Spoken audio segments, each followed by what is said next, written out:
बच्चों, आज के हाई इम्पैक्ट वीडियो में मैं आप सभी के लिए लेकर आ रहा हूं आईपीएससी नेमिंग ऑफ एल्केन्स। आप सभी जानते हो आईपीएससी नेमिंग जो होता है इसका सबसे जो जड़ चैप्टर है, यानी जिसके बेसिस पे बाकी पूरा आईपीएससी नेमिंग समझ में आता है, वो है एल्केन्स का नेमिंग। एक बार हमें ये समझ में आ गया तो हमारा काम हो गया। चलो सीधा काम की बात पे आते हैं।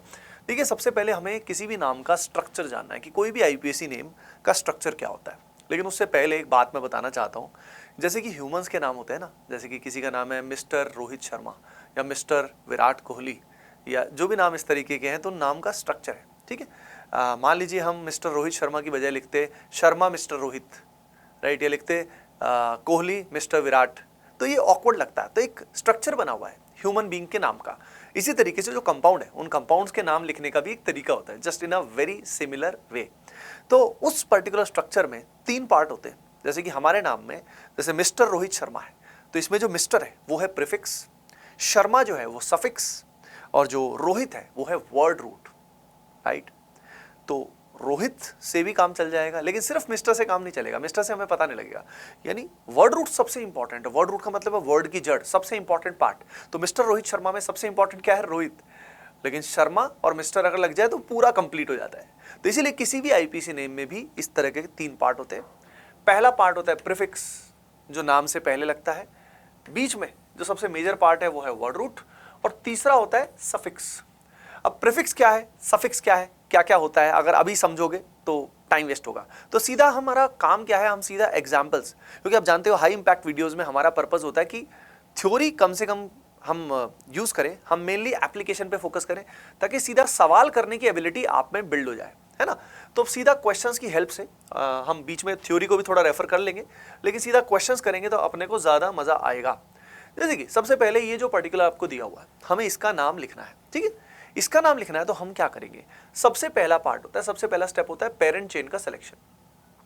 अब ये पेरेंट चेन क्या होती है? पेरेंट चेन वो होती है भाई जिसमें नंबर ऑफ कार्बन मैक्सिमम होते हैं, जिसमें नंबर ऑफ कार्बन मैक्सिमम होते हैं। तो सबसे लंबी चेन जो होती है, लॉन्गेस्ट चेन जो होती है, वो होती है parent chain in general. Exceptions की बात अभी नहीं कर रहे। तो यहाँ पे अगर हम देखते हैं तो इसमें आप देख सकते हो वेरी क्लियरली कि ये जो पर्टिकुलर चेन है, यहाँ से लेके यहाँ से स्टार्ट होके तो यहाँ पे जा रही है, इसमें नंबर ऑफ कार्बन मैक्सिमम आ रहे हैं। आप देख सकते हो यहाँ पे 1 2 3 4 5 कार्बन है। लेकिन अगर मैं नीचे जाता हूँ, क्योंकि एक कार्बन यहाँ भी है, तो वो चेन छोटी रहेगी। तो हमें लॉन्गेस्ट चेन को देखना है। अब ये लॉन्गेस्ट चेन हमारी पेरेंट चेन हो गई। ठीक है, ये हमारा बेस बन गया एक तरह से। अब इस पेरेंट चेन से इसको ट्री की तरह मान लो, ये ट्री है, हॉरिजॉन्टल ट्री है। इस हॉरिजॉन्टल ट्री पे ये जो ग्रुप लगा हुआ है, ये इसका क्या है, लोकेंट। और इस लोकेंट को सब्स्टिट्यूएंट भी बोलते हैं, है ना। शब्द इतने इंपॉर्टेंट नहीं है, तो ये बोलते हैं। अब इसका नाम लिखना है। इसका नाम कैसे लिखेंगे, मैं सीधा लिख के बताता हूँ। नाम लिखने से पहले हमें ये जो लोकेंट है इसकी पोजीशन भी तो बतानी पड़ेगी। अब ये लोकेंट हो सकता है यहाँ पे कनेक्टेड ना होके यहाँ होता तो, या यहाँ होता तो क्या इसका नाम सेम आ जाता? नहीं। तो ये ब्रांच कहाँ है, ये जो पेड़ है, ये जो हॉरिजॉन्टल पेड़ है, इस पेड़ पे ये जो ब्रांच है ये कहाँ लगी हुई है, इसकी पोजीशन भी तो बतानी बनती है, तभी तो नाम पूरा होगा। तो अब इसकी पोजीशन कैसे बताएंगे? इसके लिए अगला स्टेप होता है जो बहुत इंपॉर्टेंट है पेरेंट चेन के बाद, वो होता है नंबरिंग। नंबरिंग, अब नंबरिंग कहां से करते हैं? तो नंबरिंग रेंडमली कहीं से तो शुरू नहीं कर सकते कि बीच से कर दिया, इधर से कर दिया। नंबरिंग हमेशा कॉर्नर से शुरू करते हैं। तो नंबरिंग मान लो हमने शुरू किया यहां से 1 2 3 4 5, हम लेफ्ट से भी शुरू कर सकते थे तो भी नंबर 3 ही मिलता। अब ये नंबर अगर अलग हुआ तो क्या करेंगे, वो बात की बात है। अभी नंबर सेम आ रहा है दोनों तरफ, तो इसका जो नाम आएगा वो क्या आएगा? सबसे पहले मैं लिखूंगा 3। सबसे पहले मैं लोकेंट के बारे में बताऊंगा, तो यहाँ पे आएगा 3। और जो लोकेंट है इसका नाम है मिथाइल। मिथाइल किसको बोलते हैं? जैसे कि CH4 आप सभी ने सुना होगा, CH4 होता है मीथेन। तो CH4 में एक हाइड्रोजन कम हो जाएगा तो उसको क्या बोलेंगे? मिथाइल। तो यहाँ पे सबसे पहले 3rd पोजिशन पे मिथाइल है। अब ये हमारा प्रीफिक्स है। अब इसके बाद हमारे पास कार्बन कितने हैं? 5 कार्बन है, तो मैं लिखूंगा पेंट। लिखा? ये इसका वर्ड रूट है। क्या है इसका? ये वर्ड रूट। और इसके बाद आप देख सकते हो कि यहाँ पे कंपाउंड है सैचुरेटेड। सैचुरेटेड का मतलब मैंने पहले ही बताया था, सैचुरेटेड मतलब प्योरली सिंगल बॉन्ड्स है। तो हम इसके आगे लगाएंगे एन। तो आपने देखा कि यहाँ पे सफिक्स लग गया, ये वर्ड रूट है, और सबसे पहले क्या लगा है? प्रीफिक्स। तो प्रीफिक्स हमें किस बारे में बताता है? प्रीफिक्स हमें वर्ड रूट के बारे में बताता है। मैं रिपीट करूंगा, प्रीफिक्स हमें वर्ड रूट के बारे में बताता है। ठीक है, तो सॉरी, प्रीफिक्स हमें लोकेंट के बारे में बताता है, ठीक है। और उसके बाद ये जो पेंट है, ये वर्ड रूट जो है, ये हमें किस बारे में बताता है? ये हमें बताता है कि पेरेंट चेन में कितने नंबर ऑफ कार्बन है। With more examples things will become more clear. चलो अब हम देखते हैं अगला क्वेश्चन। यहाँ पे हमें पेरेंट चेन देखना है। अब पेरेंट चेन देखोगे तो आप यहाँ से यहाँ ऊपर चले जाओ या नीचे चले जाओ। पेरेंट चेन दोनों में से कोई भी ले सकते हो, क्योंकि जो पेरेंट चेन की लेंथ यहाँ है वही यहाँ है। अब ये अगर हमारी पेरेंट चेन है बच्चों, तो ये हमारा क्या हो गया? ये हमारा लोकेंट हो गया। अब इस लोकेंट का नाम क्या है?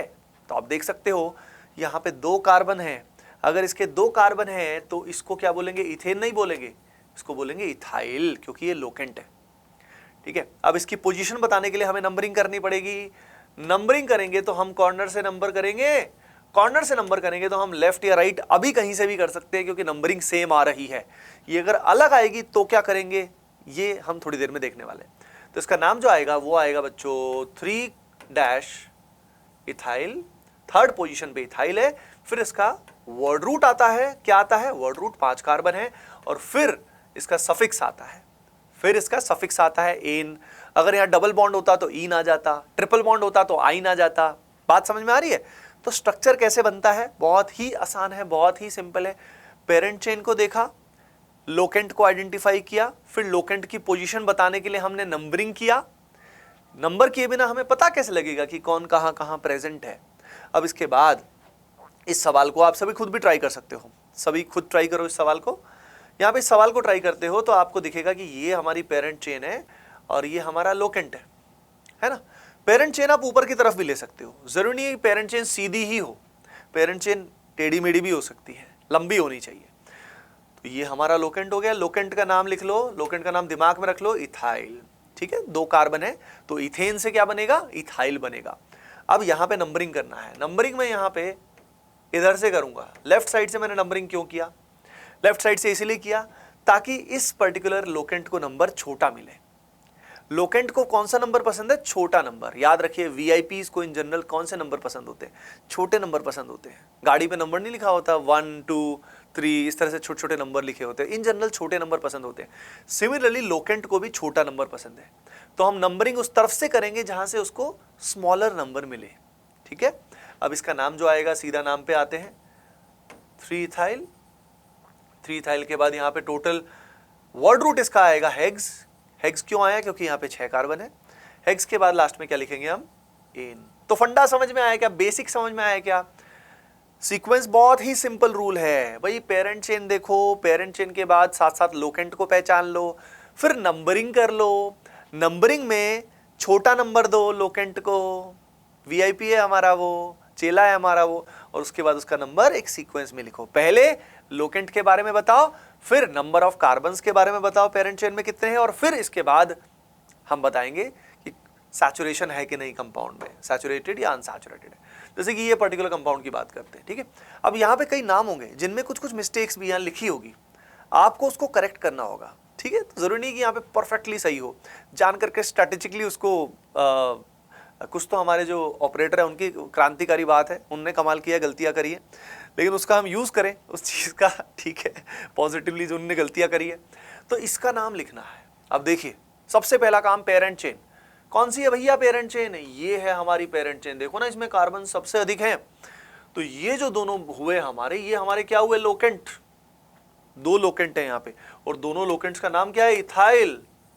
अब देखो नंबरिंग कहां से करोगे बेटा? नंबरिंग आप कहीं से भी कर सकते हो, दोनों से सेम आ रही है, 1 2 3 4 5 6 7। उधर ऊपर से नंबरिंग करोगे तो भी नंबर क्या मिलेगा? इसको 4 ही मिलेगा, तो दिक्कत वाली बात नहीं है, क्योंकि दोनों तरफ से नंबर सेम मिल रहा है। अब यहां पे इसको क्या लिखूंगा मैं? इसका नाम होगा 4,4 डाई इथाइल। 4,4 मैंने क्यों लिखा? क्योंकि भाई 4 पे ही ये इथाइल है और 4 पे ही ये इथाइल है। अगर मैं इसको ऐसे लिखता 4 इथाइल 4 इथाइल तो बड़ा बकवास सा लगता। जब एक ही साथ लिखा जा सकता है तो इसको लिखा हमने 4,4। कॉमा क्यों लगाया? क्योंकि दोनों के दोनों न्यूमेरिक है, तो numerics are separated with the help of a comma. तो 4,4 डाई इथाइल। अब डाई इथाइल क्यों लिखा? डाई क्यों यूज किया? डाई इसलिए यूज किया भैया क्योंकि यहाँ पे 2 इथाइल है, डाई ही यूज करूंगा। और उसके बाद यहाँ पे आएगा हेप्टेन। अब इसमें हेप्टेन में क्या मिस्टेक है? स्पेलिंग मिस्टेक है, हेप्ट आएगा और फिर एन आएगा। तो नाम समझ में आया कैसे आया बेटा? होपिंग दैट आपको बढ़िया से समझ में आया होगा। अब यहाँ पे 3 क्वेश्चंस दिए हुए हैं, इनमें कुछ कुछ छोटी छोटी मिस्टेक्स हैं, जरूरी नहीं हर एक में है। आप ये क्वेश्चंस देखो और इन क्वेश्चंस में इनका आंसर करना है अपने को, ठीक है, खटखट करना है, मजा आएगा। पहले क्वेश्चन पे चलते हैं। पेरेंट चेन सभी को दिखाई दे रहा है क्या? अब यहाँ पे नंबरिंग में यहाँ से करूंगा, समझ में आया क्या? लोकेंट कौन है हमारा? ये रहा लोकेंट, और इसको क्या बोलते हैं? कियारो नहीं बोलते, क्या बोलते हैं भैया? क्लोरो बोलते हैं। तो जब क्लोरीन एज अ लोकेंट होता है या हेलोजन एज अ लोकेंट होता है तो उसको बोलते हैं क्लोरो।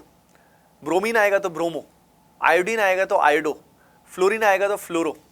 ये हमेशा लोकेंट की तरह काम करते हैं, जैसे कि मिथाइल इथाइल, तो हेलोजन हमेशा लोकेंट है, तो इसका नाम है 2 क्लोरो पेंट, क्योंकि 5 कार्बन है और फिर एन है। ये तो सभी को समझ में आ चुका होगा। अब चलते हैं अगले एग्जाम्पल में। इसमें देखिए ये रही पेरेंट चेन में ये रहा लोकेंट। नंबरिंग में करूंगा तो मैं इधर से करूं, लेफ्ट से करूं या राइट से करूं, नंबर सेम मिलेगा क्या? यस, इसका नाम क्या आएगा? 3 ब्रोमो पेंटेन। इसमें कोई भी मिस्टेक नहीं है। थर्ड पे ब्रोमो, 5 कार्बन है तो पेंट, यानी एक साइंटिफिक मेथोडोलॉजी है, रटने की कोई भी बात नहीं है।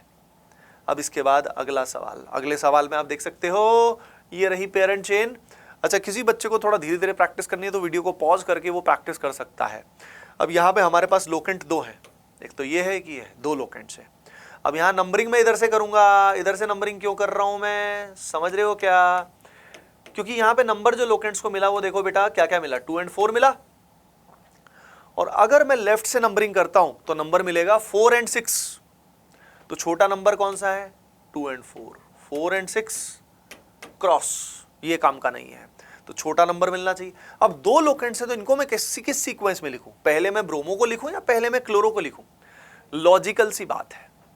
इसमें 2 पॉसिबिलिटी हो सकती थी, या तो मैं 2 वाले को पहले लिखूं 2 क्लोरो 4 ब्रोमो, या मैं लिखूंगा 4 ब्रोमो 2 क्लोरो। तो पहले किसको लिखना है? तो यहां पे बच्चों लिखना है अल्फाबेटिकल ऑर्डर में। तो लोकेंट्स जो होते हैं अगर मल्टीपल हैं, अगर एक से अधिक लोकेंट है तो उनको हमें अरेंज करना होता है अल्फाबेटिकल सीक्वेंस में, यानी पहले ब्रोमो आएगा फिर क्लोरो आएगा, ठीक है। इसमें न्यूमेरिकल वैल्यू नहीं देखनी है अपने को। तो यहाँ पे इसका नाम आएगा 4 ब्रोमो, 4 ब्रोमो के बाद 2 पे आएगा, कियारो नहीं है ये, क्लोरो है, क्लोरो ठीक कर लेना। और फिर कार्बन यहाँ पे कितने? 7 है, तो यहाँ पे पेंट भी नहीं आएगा, क्या आएगा बेटा? यहाँ पे आएगा हेप्टेन, ठीक है। तो यहाँ पे heptane will be the correct answer, है ना। तो 4 ब्रोमो 2 क्लोरो हेप्टेन। तो आई थिंक आपको फंडा समझ में जरूर आया होगा। अब क्वेश्चन कर करके और क्लियर हो जाएगा। चलो जल्दी से अगले सवाल करो, जल्दी से अगले सवाल करो। सवाल करते करते क्लियर हो जाएगा। तो वीडियो को पॉज करके तीनों ट्राई करो और इनमें जहां जहां मिस्टेक है उसको करेक्ट भी करना, जहां जहां मिस्टेक है उसको करेक्ट करना, ठीक है एवरीवन। हाँ जी, देखो बच्चों यहाँ पे अगर हम बात करते हैं तो यहाँ पे देखो अगेन पेरेंट चेन दिख रही है सभी को। लोकेंट हमारे पास कितने आ रहे हैं? 2 आ रहे हैं। अब नंबरिंग में कहां से करूं? एक ऑप्शन है नंबरिंग में यहां से करूं, और एक हो सकता है नंबरिंग में राइट से करूं। ध्यान रखिए दोनों में नंबर मुझे 2 और 4 मिल रहा है, चाहे मैं राइट से करूं चाहे मैं लेफ्ट से करूं। लेकिन फर्क इतना है कि यहाँ पे नंबरिंग में 2 पे ब्रोमो आ रहा है, इधर से करूंगा राइट से तो नंबरिंग में सेकंड पोजीशन पे क्लोरो आएगा। तो लॉजिकल बात सी नहीं है कि दोनों में से बेटर कौन सा होगा? लेफ्ट साइड से, बिकॉज ऑफ ब्रोमो का B is more prior as compare to chloro का सी, ठीक है। अल्फाबेटिकली ब्रोमो का बी सबसे पहला अल्फाबेट चेक करते हैं ना, तो यहां पे अब बस इसके बाद इसका नाम लिख लो। 2 ब्रोनो नहीं आएगा, क्या आएगा? 2 bromo, 2 bromo 4 chloro pentane, that will be the correct answer. बात समझ में आई सभी बच्चों को किस तरीके से करते? अब यहाँ पे अगला क्वेश्चन है। अगले क्वेश्चन में अगर हम बात करें, आप वीडियो पॉज करके सारे के सारे ट्राई कर सकते हो, ठीक है। यहाँ पे देखो, यहाँ पेरेंट चेन देख रहे हो, तो पेरेंट चेन सीधा भी ले सकते हो, नीचे भी ले सकते हो, कोई दिक्कत नहीं है। तो ये हमारे लोकेंट हो गए 2। अब ये 2 लोकेंट हो गए तो हमें नंबरिंग करनी है। नंबरिंग में हम कहां से नंबर करेंगे? यहां से करेंगे। अब आप ही सोचो कि हमने लेफ्ट से नंबरिंग क्यों नहीं किया? क्योंकि मिथाइल और इथाइल में नंबर तो सेम मिल रहा था। नंबर जब सेम मिल रहा हो तब हमें अल्फाबेट को प्रायोरिटी देनी है। तो ध्यान रखना, अल्फाबेट का यूज 2 जगह हो रहा है। पहला तो तब जब हमारे पास मल्टीपल लोकेंट्स है और हमें उनको लिखना है, और अल्फाबेट का यहां यूज कब हो रहा है? जब हमारा नंबरिंग का रूल फेल हो रहा है, नंबरिंग दोनों तरफ से लेफ्ट और राइट से सेम आ रही है, तब भी हम अल्फाबेट का यूज करेंगे उस डिस्प्यूट को अवॉइड करने के लिए, उसको सॉल्व करने के लिए। तो यहां ये इथाइल है तो पहले इथाइल का ई है या मिथाइल का एम है? भाई इसमें ABCD हमको आना चाहिए। तो यहाँ पे नेचुरली पहले आएगा ई, तो इसका नाम होगा 3 ethyl 5 methyl heptane. 3 ethyl 5 methyl heptane is the correct answer, ठीक है। ठीक है, बात समझ में आई क्या? अब यहां पे अगर हम बात करें तो ये है अपने सामने, ठीक है। अगले सवाल में अगर हम देखें तो हमारे पास नंबरिंग दोनों तरफ से सेम आ रही है, पर मैं करूंगा यहां से, क्योंकि क्लोरो का C और मिथाइल का M, पहले कौन जीतेगा? C जीतेगा भाई। तो यहां पे अगर हम बात करें तो 2 chloro 4 methyl pentane, 2 chloro 4 methyl pentane, ठीक है। तो इस तरीके से हम इन सवालों को करते हैं और सारे सवाल मजे से हो सकते हैं। अब ये पर्टिकुलर सवाल है आप सभी के सामने, इन सवालों को ट्राई करो, मजा आएगा सभी को, क्योंकि देखो it's more about the practice. क्या होता है कि जैसे शुरुआत में सवाल सॉल्व करने शुरू किए होंगे, टफ लगेंगे, धीरे धीरे क्या होगा, with more and more practice चीजें आसान हो जाती है। मैं एक चीज हमेशा बच्चों को बोलता हूं कि the game is more practice, with more practice चीजें अपने आप आसान हो जाती है। थ्योरी कितनी ही करते रहो, याद नहीं रहेगा, जब उसको अप्लाई करेंगे तो थ्योरी अपने आप समझ में आनी शुरू हो जाएगी। अच्छा हाँ ये बता रहे, ये बता रहे, तो थ्योरी एक बार बेसिक समझ लो, लेकिन उसके बाद फिर more and more questions will get you to the goal. जो अपना लक्ष्य है वो तभी पहुंच पाएगा। यहां पे देखो, इसमें क्या करना पड़ेगा, हम यहां से नंबरिंग करेंगे पेरेंट चेन में, ठीक है। यहां से छोटा नंबर मिलेगा। अब इसका नाम क्या है, 2,3 डैश आएगा डाइमिथाइल पेंटेन, ठीक है, 2,3 डाइमिथाइल पेंटेन। अगले में देखो नंबरिंग यहां से करूंगा मैं। अब ध्यान से देखना बेटा, यहां पे लोकेंट 3 है हमारे पास, 3 लोकेंट है, तो इसका नाम क्या होगा 2,33, क्योंकि 3 पे 2 लोकेंट्स है, और यहां पे डाई की बजाय आएगा ट्राई मिथाइल पेंटेन। तो बिल्कुल सही लिखा हुआ है, इसमें कोई गलती नहीं है किसी तरह की। यहां पे अगर मैं देखता हूं तो यहां पे नंबरिंग मैं करूंगा तो भाई ये हमारे लिए बेटर नंबरिंग है, क्योंकि यहां पे इधर से भी 2 नंबर है, उधर से भी 2 नंबर है, दोनों तरफ से 2 नंबर है, लेकिन यहां पे 2 नंबर पे 2 लोकेंट्स जुड़े हैं ना। जब 2 लोकेंट्स जुड़े हैं तो इसकी प्रायोरिटी ज्यादा होगी। तो इसका नाम जो है वो क्या है, 2,2,4 ट्राई मिथाइल, क्योंकि तीनों के तीनों जो है मिथाइल है, और उसके बाद यहां पे पेंटेन आ जाएगा, उसके बाद यहां पे पेंटेन आ जाएगा। चलो भाई अगले सवाल जल्दी से कर लो। इनमें भी करेक्शंस जो भी हैं वो करना, इनमें जो भी करेक्शंस हैं वो करना। वीडियो को पॉज करके सभी को ट्राई कर लो, वीडियो को पॉज करके सभी को ट्राई कर लो। चलो, होपिंग दैट तुमने ट्राई किए होंगे। गेम सारा प्रैक्टिस का है। यहाँ पे अगर हम बात करें तो यहाँ पे नंबरिंग लेफ्ट राइट कहीं से कर सकते हो। सिंपल 2,3 डाई ब्रोमो आएगा, यहाँ पे ब्रोनो नहीं है भैया, ये डोगी नहीं है, bromo butane, 2,3 die bromo butane is the correct answer. यहाँ पे देखिए बच्चा, यहाँ पे पेरेंट चेन है, नंबरिंग यहाँ से करोगे, यहाँ से करना बेटर है। 1,3 कितने ब्रोमो आ रहे हैं, 2 आ रहे हैं, तो डाई ब्रोमो, ब्रोमो एम आएगा यहाँ पे, ठीक है। ब्यूटेन यहाँ पे देखते हैं, ये इंटरेस्टिंग है, ध्यान रखिए, इससे पता लगता है कि चेन जरूरी नहीं हमेशा सीधी चेन ली जाए। यहाँ देखिए पेरेंट चेन जो है हमें कौन सी लेनी है, अगर हम सीधी लेंगे कौन सी चेन हमारे लिए बेटर है, तो इसमें एक इंटरेस्टिंग पार्ट है कि सीधी चेन लोगे तो भी उतनी कार्बन है, ऊपर ले रहे हो तो भी उतनी कार्बन है, दोनों में सेम आ रहे हैं। यानी कभी कभी ऐसा होता है जब पेरेंट चेन लेंथ दोनों में सेम हो जाती है, तो हमारे लिए बेटर कौन सा है, हमारे लिए दिस इज बेटर। क्यों ये बेटर है, क्योंकि इसमें नंबर ऑफ लोकेंट्स ज्यादा है। तो एक बात हमेशा दिमाग में रखिए कि अगर पेरेंट चेन लेंथ 2 जगह से सेम आ रही है और हमें कंफ्यूजन है, तो हमें वो पेरेंट चेन सेलेक्ट करनी है जहां पे नंबर ऑफ लोकेंट ज्यादा है। आप देख सकते हैं इसके अंदर 2 लोकेंट आ रहे हैं, ये लोकेंट नंबर 1 है और ये लोकेंट नंबर 2 है। ये है हमारा मिथाइल और ये हमारा प्रोपाइल, दिस इज हमारा प्रोपाइल। यहाँ पे प्रोपेन, देखो ये मिस्टेक है, यहाँ प्रोपाइल है और हेप्टेन की स्पेलिंग सही कर दो, ठीक है। इसके बाद नंबरिंग करके चिल मामला है, यहाँ पे नंबरिंग करो 1 2 3 4 5 6 7 and your work will be done. इसका नाम आ जाएगा 2 methyl 4 propyl, heptane is the correct answer. तो ये दिमाग में हमेशा रखिए, पेरेंट चेन लेंथ सेम है तो हमें वो पेरेंट चेन लेनी है जिसमें क्या है, जिसमें मैक्सिमम नंबर ऑफ लोकेंट्स है, ठीक है। अब ये जो पर्टिकुलर क्वेश्चन है ये आपके लिए होमवर्क है, ये यूट्यूब होमवर्क है आपके लिए। ये वाली जो पर्टिकुलर चेन है इसमें जरूरी नहीं ये आंसर सही है आपके लिए, इट इज नॉट नेसेसरी कि सही हो, ठीक है। आपको सही जवाब कमेंट सेक्शन में बताना है और जिसका जवाब सही होगा उसको मिलेंगे 5 रुपए, नहीं उसको उसका कमेंट पिन किया जाएगा। तो जिसका इस लास्ट वाले सवाल का जवाब आप सभी को देना है कि इसका करेक्ट जो नाम है वो क्या है। अब इसके बाद अगला कॉन्सेप्ट होता है कि अगर हमारे पास सब्स्टिट्यूएंट जो लगे हों, जैसे अभी तो बहुत सिंपल सब्स्टिट्यूएंट थे, bromo, chloro, methyl, ethyl, propyl, लेकिन मान लो सब्स्टिट्यूएंट के अंदर भी ब्रांचिंग आ जाए, जिसमें टर्म यूज होते हैं आइसो, नियो, राइट। तो ये आपको अगले हाई इंपैक्ट वीडियो के अंदर मिलने वाले हैं, जिसमें मैं आपको कॉम्प्लेक्स सब्स्टिट्यूएंट्स के क्वेश्चंस कैसे करते हैं, किस तरीके से होता है, वो मैं बताने वाला हूं। तो जम के इसकी प्रैक्टिस करो, विद मोर प्रैक्टिस आपको ये एल्केन्स बिल्कुल मजे मजे से हो जाएगा। और वैसे रटने शुरू कर दोगे, और भाई क्या प्रीफिक्स है क्या सफिक्स है, नहीं भैया, क्वेश्चंस करो, अपने आप सब हो जाता है, मजे से हो जाता है। यही हर सब्जेक्ट में फॉलो करो, you will reach your goal. जो करना चाहते हो कर लोगे। चलो फिर, होपिंग दैट ये वीडियो पसंद आया होगा। फुल जोश में लाइक करना तो बनता है, ठीक है। और बहुत सारा मटेरियल आपके लिए भैया मैंने ATP स्टार वेबसाइट पे और ऐप पे डाल दिया है, तो उस मटेरियल का यूज करो, अपडेट होता रहता है। स्टडी मटेरियल सेक्शन पे जाओ और उसके अलावा भी आपको बहुत कुछ वहां पे मिल जाएगा, ठीक है। चलो फिर, bye bye, take care and keep doing well, love you all.